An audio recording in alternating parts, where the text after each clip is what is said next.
മക്കള് സ്വാലിഹീങ്ങളാവണോ? അവർ സ്വാലിഹീങ്ങളായെങ്കിലാണ് നാളെ കബറും പുറത്ത് കിടക്കുന്ന മാതാപിതാക്കൾക്ക്, കബറിന്റെ അകത്ത് കിടക്കുന്ന മാതാപിതാക്കൾക്ക് ഉപകാരം. അതുപോലെ തന്നെ നാളെ പരലോകത്തും ആ നല്ല മക്കളാണ് അവിടെ ഉപകാരത്തിന് വരിക.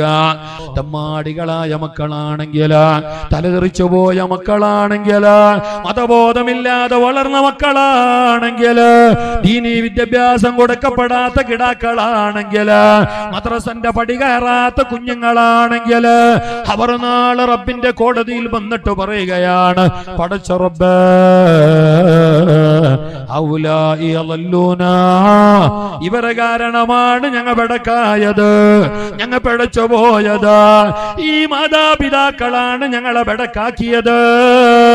അവർ ഞങ്ങൾക്ക് നല്ലത് പഠിപ്പിച്ചില്ല, അവർ ഞങ്ങൾക്ക് മതവിദ്യാഭ്യാസം തന്നില്ല, അവർ ഞങ്ങൾക്ക് നല്ല സംസ്കാരം തന്നില്ല. അതുകൊണ്ട് തന്നെ ഞങ്ങൾ ബടക്കായി പോയി തമ്പുരാന്. അതുകൊണ്ട് അല്ലാഹ് ഫആതിഹിം ലിഅഫൈനി